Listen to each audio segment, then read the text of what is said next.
So good afternoon, everyone. Good afternoon! So my topic is all about the education reform and the Philippines, the K-12 curriculum. So, introductions. The Philippines education system has evolved through Spanish and American colonial rule, martial law, and people power revolution. So alam naman natin na marami ang naka-influensya sa edukasyon sa Pilipinas. Una dito naka-influensya sa atin ay ang Spanish at ang Amerika hanggang sa panahon ng digmaan at people power revolution. So, ang layunin daw ng gobyerno dito ay para mabigyan ang mga Pilipino ng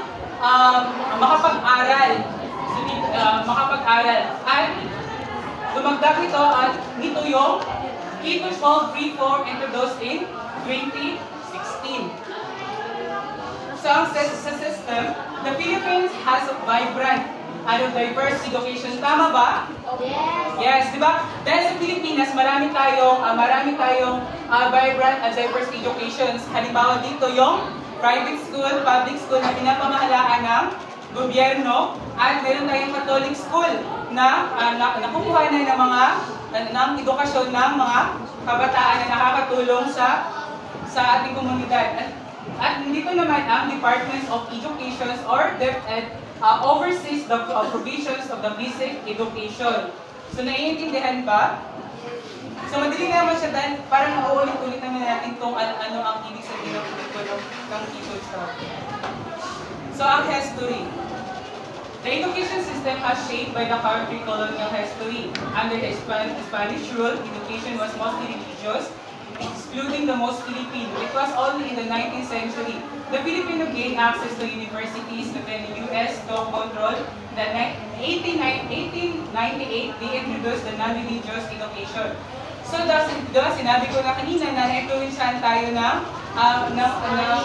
Spanish at ng American. Sa Spanish, sa panahon ng Spanish na kadalasan na dito is ang most religious daw ang kanilang tinuturo at parang wala halos karapatan yung mga Pilipino. Kasi halos ang kanilang dito is religious. Pero pagdating daw ng mga Amerikano, ay dito na sila nagturo na sa mga Pilipino ng English language. So tinuturo na sila ng lingwahe ng English. At due to lack of teacher training school was established and we had 1,000 American teachers. So sa panahon doon ng Amerikano, ay nagdagdag sila ng 1,000 American teachers. So tinatawag ito yung Thomasines. So the key subject of English was emphasized especially during the Marcos era and the universal access was enshrined in the 1987 Constitution. So naiintindihan ba? Opo. Dito na tayo sa K-12 education. The K-12 reform introduced by the Enhanced Basic Education set into law on May 15, 2013 by former President Benigno Aquino Jr. III. So siya ang nag-propose or siya ang nagkuhan ng K-12 dito sa Pilipinas. So bakit niya dinagdagan ng K-12? Bakit niya dinagdagan ng 2 years ang edukasyon sa Pilipinas? Bakit? Okay, Margie?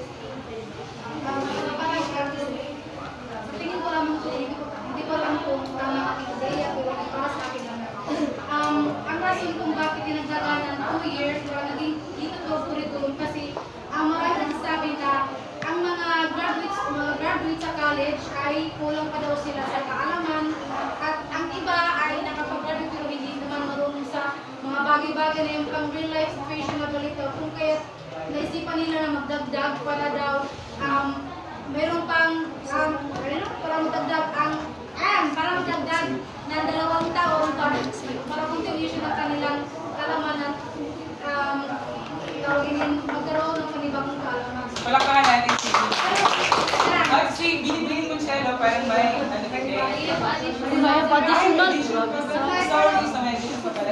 pero kung yung tawagin yung depende sa kung siya, depende sa student na mag sa college kung magkakaroon siya ng knowledge na magamit niya in real life kasi according to my sister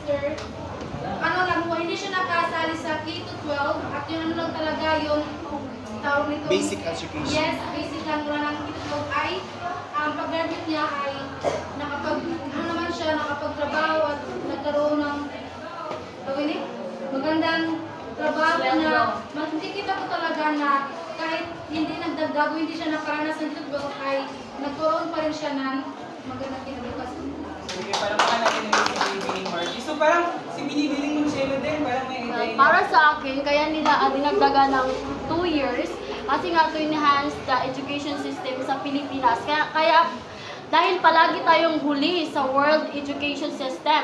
At isa na din doon ay ang mga law or mga nag-take na nag-school ng medicine sa atin ay graduate. Pagdating nila sa ibang bansa, kapag sila ay nagtatrabaho, sila ay paaralin ulit ng lugar na kanilang pinapasukan. Halimbawa lang ang aking uncle ay isang lawyer. Tapos lawyer siya dito sa Pilipinas sapagkat kapag siya ay nagtatrabaho sa ibang bansa, siya ay nag-aaral dahil nga tayo ay lack of education system dito sa Pilipinas. So last, si Actually, sa ASEAN countries, only the Philippines kinamura na-implement ng K-12 curriculum. So, ang isa sa mga goal ng K-12 curriculum is ma-enhance ang skills enhancements sa mga estudyante o sa mga students. O sa tanang gid country kita, gilaw ko na kay nakitagid ang wala gid ga-implement ani. So, ang negative impact niya, sa kung gilaw ni Monchelo, kung mukha to sa lahi na nasod, so, pa-ispila na sa kita balik kay waray ato another 2 years gayud na, which is dapat 6 years kay ang kinahang kuhaw nato. Pero, ako sa sentiments about K-12 curriculum, di ba i-implement na siya? So, yakita na nato kung ano impacts niya. Kaya kita mo sa mismo, yakagi ng K-12 curriculum. Or, ang kwan niya sa ato sa Pilipinas is, feel na kung gabalik-balik na gihapon ang content ng subject matter. Na, di ba, may mga subjects na diligid siya, murag dili siya mas mak-enhance ng skills sa mga bata. Due siguro sa kakulangan siguro ng materials or practical gid na mas madayaw sa gid pag practical skills ang need nato. Tapos sa iya sa gid curriculum may mga subjects na dapat kinahanglan walaon na siya kay like for example Filipino, kay gi-teach na gid ang Filipino from elementary to high school up until senior high school gi-teach. Tapos sa college, pero mo agla ko na kinahanglan i-enhance, but ang ilang goal sa pinaka-main goal nila is to enhance the skills. Pero ulit problema, ma-enhance ba ng skills, wala. Kaya di ba nila goal is dapat pag-graduate ng K-12, pagka mo-graduate sila, ready na sila for job. Pero ulit hitabo, wala gihapon, muskwila gihapon sila ng college o elections. Ito would lack of job availabilities. O also, wala sila i-enhance ng skills tungkol sa lack ng materials or equipment na wala ihatag ng government. Actually, may two countries pa. Ang ako nabala na Angola and Djibouti. Wala na pa-implement of K-12. So sa dahilan sinabi our former President Tito Aquino, dahil sinabi na nga kanina ni Ginoong Jeffrey, dahil tayo lang yung country sa Asia na hindi naka-implement ng K-12. So parang dinagdagan yun. So ito yung plano niya. So meron siyang 10 plans kung bakit niya in-implement yung K-12 dito sa Pilipinas. So ito yun. Papakibasa lahat. The shift to K-12 started under President Benigno Aquino III, who saw education as an investment in the Filipino people. His 10-point plan for education included K-12 implementation, universal preschooling, technical vocational training for senior high school, building new schools with local government support, and improving proficiency in science and math. The plan also emphasized partnerships with private schools and aimed to expand the government assistance to students and teachers in private education, benefiting up to 1 million students in private high schools through the Education Service Contracting Scheme. So, di ba malalaman natin kung ano ang ka-importante kung bakit in-implement yung K-12.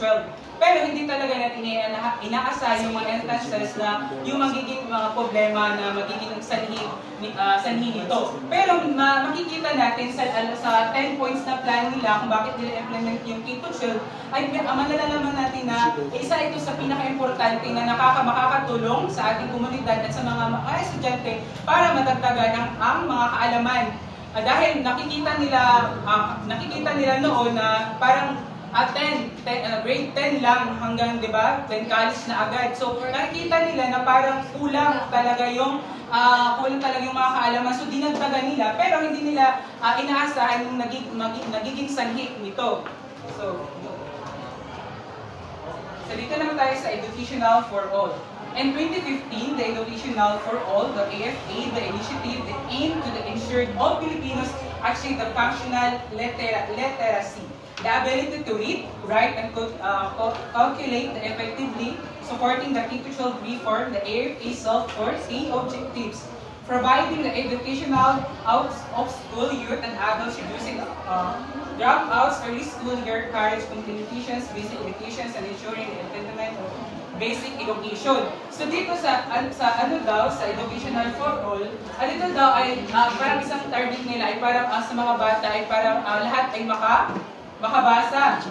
Lahat ay makabasa at lahat para may epektibo at may suportahan nila yung K-12 reform. At para din mababaan yung porsyento ng drop out yung mga bata. 'Di ba kasi kadalasan lahat ay binabagsak kung hindi talaga pero parang nangyari ngayon ay parang ang goal nila ay parang no one left. Yes. No one left behind. Oh, no one left behind, parang ganun. Yes, tama. Sorry. Tama si John. So, I really encourage. So, pakibasa lahat. In 2017, DepEd Conference Ulit. 1, 2, 3, go. In 2017, DepEd Conference assessing K-12 improvements were noted in various areas. Kindergarten saw localized curriculum, cleaner classrooms, and community cooperation. For grades 1 to 6, practices included culturally relevant curriculum, cooperation with indigenous communities, and professional development for teachers, leading to higher enrollment and reduced dropout rates. In junior high, efforts to reduce dropouts included the use of ALS, adult literacy programs, and scholarships, resulting in increased participation. Senior high schools also success with the transfer of teachers, government-private sector cooperation, and the provision of scholarships and facilities for remote students.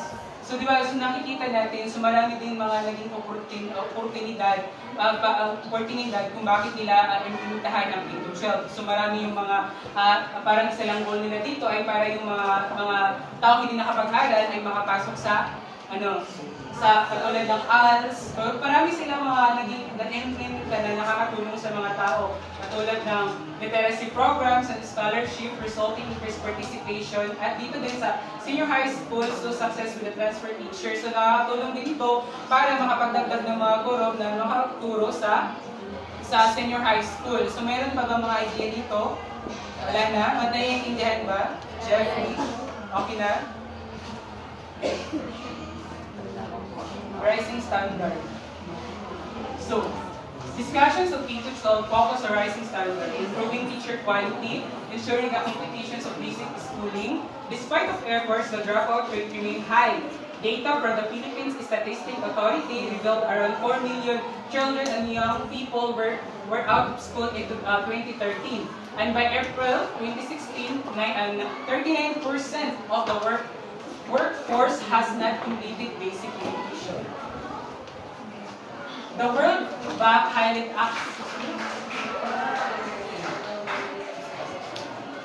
The World Bank highly assesses the inequality issue with only 53% of the poorest household saving their children in high school compared to 81% of wealthy.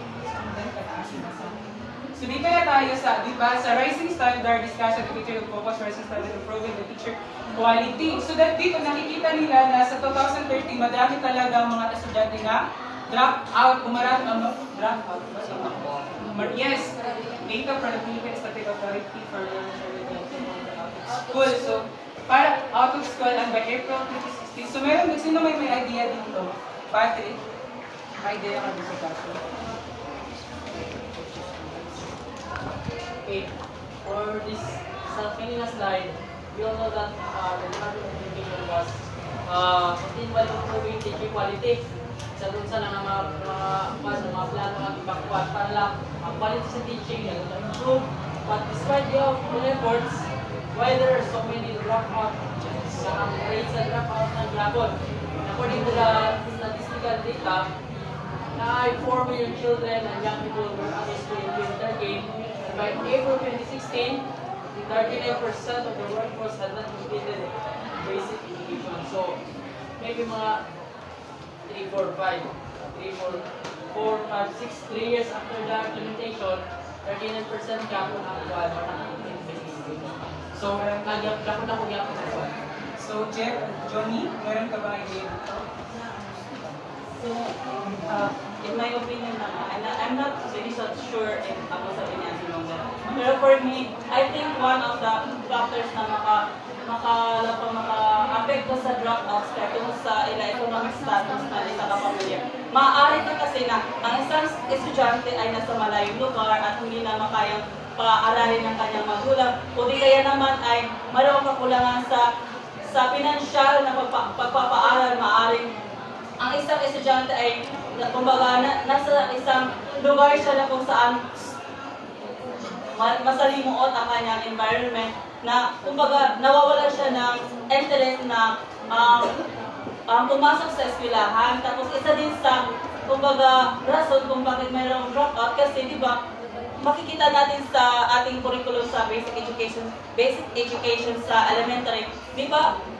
Kapag kinder, sinasanay tayo sa pagsulat, sa pagbasa. Diba dapat from grade 1 to grade 3 ay hinahasa pa yung ating pagbabasa at yung ating pagsusulat sa pag-intindi ng mga pangungusap kung ano ang pinapahiwatig dito. Pero ang nangyayari ay parang tayo ay sinasalang na kaagad sa isang pang-akademikong larangan na kung saan hindi pa kaya ng ating mga isipan o utak, hindi pa enough yung knowledge natin na magpurso ng ganyang grades na kung saan nakaka-apekto din sa ating performance at sa school kung kahit nakakaroon ng dropout.